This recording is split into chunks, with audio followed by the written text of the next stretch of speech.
ಮತ್ತೊಂದು ಸುದ್ದಿ ಹರಿದು ಬರ್ತಾ ಇದೆ. ಅಮೇಥಿ ನಿಮಗೆ ಗೊತ್ತಿದ್ದಾಗ ರಾಹುಲ್ ಪರಿವಾರ ಅಥವಾ ರಾಹುಲ್ ಗಾಂಧಿಯವರ ಅಥವಾ ಸೋನಿಯಾ ಗಾಂಧಿಯವರ ಪರಿವಾರದ ಒಂದು ಕ್ಷೇತ್ರ ಲಾಸ್ಟ್ ಟೈಮ್ ಇಲ್ಲಿ ಸೋತಿದ ಈ ಒಂದು ಕಾಂಗ್ರೆಸ್ ಅನ್ನೋದು ನಿಮಗೆ ಗೊತ್ತಿದೆ. ಇಂಥ ಒಂದು ಅಮೇಥಿಯಲ್ಲಿ ಈ ಸಲ ಮತ್ತೆ ಕಾಂಗ್ರೆಸ್ ಟಿಕೆಟ್ ಸಿಗ್ಬೋದಾ?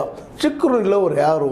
ಆಲ್ರೆಡಿ ನಿಮಗೆ ಗೊತ್ತಿದೆ, ರಾಹುಲ್ ಗಾಂಧಿಯವರು ವಯನಾಡಿನಲ್ಲಿ ನಿಂತಿದ್ದಾರೆ ಮತ್ತು ನಮ್ಮ ಸೋನಿಯಾ ಅವರು ಈಗಾಗಲೇ ರಾಜ್ಯಸಭೆಗೆ ಹೋಗಿದ್ದಾರೆ. ಇಂಥ ಸಮಯದಲ್ಲೇ ಅವರ ಅಳಿಯನ ಹೆಸರು ಕೇಳಿ ಬರ್ತಾ ಇದೆ, ರಾಬರ್ಟ್ ವಾದ್ರಾ ಅವರು ಅಥವಾ ವಾಡ್ರಾ ಅವರು ಈ ಸಲ ಎಲೆಕ್ಷನ್ಗೆ ನಿಲ್ತಾ ಇದ್ದಾರೆ ಅನ್ನುವಂಥ ಮಾತುಗಳು ಕೇಳಿ ಬರ್ತಾ ಇದ್ದಾರೆ.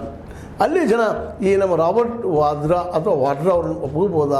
ಯಾಕಂದರೆ ಈಗಾಗಲೇ ಅವ್ರ ಮೇಲೆ ಸಾಕಷ್ಟು ಆರೋಪವನ್ನು BJP ಮಾಡಿದ, ಅನೇಕ ಲ್ಯಾಂಡ್ ಮಾಫಿಯಾದಲ್ಲಿ ಅವರು ಸಾಕಷ್ಟು ಏನೋ ಮಾಡಿದಾರಂತೆ. ಬಟ್ ಇಲ್ಲಿವರೆಗೆ ಅವರಿಗೆ ಯಾವುದೇ ರೀತಿಯಾದಂಥ ಶಿಕ್ಷೆ ಆಗಿಲ್ಲ ಅನ್ನೋ ಸಹಿತ ಅಷ್ಟೇ ಗಮನಾರ್ಹವಾಗಿದೆ. ಈ ನೆಲೆಯಲ್ಲಿ ಅವರು ಅಮೇಥಿಯಿಂದ ಗೆದ್ದು ಬರ್ಬೋದಾ ಅನ್ನುವಂಥದ್ದು ಮಾತು ಕೇಳಿಬರೋ ಜೊತೆಗೆ ರಾಬರ್ಟ್ ವಾದ್ರಾ ಅವರು ಒಂದು ವೇಳೆ ನಾನು ನಿಲ್ಲುವುದಾದ್ರೆ ನಾನು ಅಲ್ಲಿ ಅಮೇಥಿ ನಿಲ್ತೀನಿ ಅನ್ನೋಂಥ ಮಾತನ್ನು ಅವ್ರು ಮಾತಾಡಿದ್ದಾರೆ.